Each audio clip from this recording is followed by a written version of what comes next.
some of the 200 million Americans who weren't watching the game. Because if 135 million were, that means 200 million weren't. They're going to see that score, and they're going to say, oh, yeah, okay. They're not going to realize that it was a complete and total ass-whooping with a couple of garbage-time touchdowns on the end to turn 40-6 into something that looks more respectable. This was a blowout last night, and credit goes to Vic Fangio. 38 years in the NFL, had never been part of a championship team. The last time the Super Bowl was here in New Orleans, he was the defensive coordinator of the San Francisco 49ers, the team that lost, the team that fell behind and almost closed the gap, thanks in part to the light cord getting kicked out of the wall.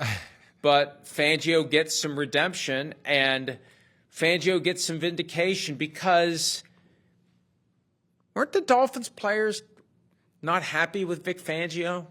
Coaches him a little too hard.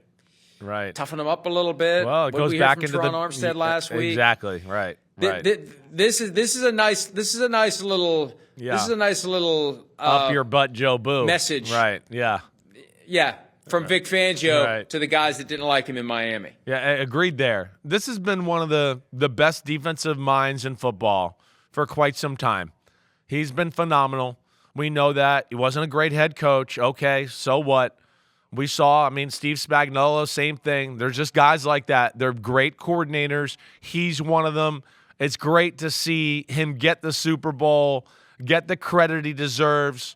He's coached some defenses that were dominant over the years, and to get the payday finally. And then, like you said, especially, in a place where he sounds like he grew up an Eagles fan, or was certainly grew up in Pennsylvania, and then off the heels, like you said, of where a Dolphins and players there kind of spoke bad about him behind the scenes. We both know that, and weren't happy with probably his strictness, his lack of BS, right? And just do your freaking job. And the Eagles seem to accept it quite well. And that goes into Nick Sirianni too, and the culture that they've developed there in Philadelphia. Kudos to all of them there. Well, and let me just add this, because it was 2 years ago that the Eagles didn't expect to lose Jonathan Gannon after Super Bowl 57. Right. And Vic Fangio had already verbally agreed to become the defensive coordinator of the Miami Dolphins because he didn't know and the Eagles didn't know that Gannon was secretly being contacted by the Cardinals. And don't get upset, Cardinals fans. That's what happened. They admitted to it. It was a tampering violation by contacting Jonathan Gannon and letting him know, probably with a pretty strong wink nod, that he was going to be interviewed, i.e. hired, after the Super Bowl. And Fangio apparently felt like he couldn't renege on the verbal promise he'd made. But sometimes, and I appreciate the old school, I'm a man of my word mentality, but sometimes circumstances change, and it's in everyone's best interest to say, hey, look, I'm sorry, but it's better for you, it's better for me if I don't do this. It's better for you, it's better for me if I go to Philly and you find another coordinator. Because they went ahead and did it, and what happened? It didn't go well. And if Fangio had just stayed, hell, maybe they'd be holding two in a row working on their third if Fangio had stayed. Because they were great last year. They were 10-1. This is a team that could just pick up the mantle of the Chiefs and say, we can win it next year. And, it's not – they got a young team, they got stars, and they know how to go out and replace players who leave. This is an Eagles team that is a force to be reckoned with. I'd be more concerned about them if I'm one of these other teams hoping for a seat at the big boy table. I'd be more concerned about them than the Chiefs right now.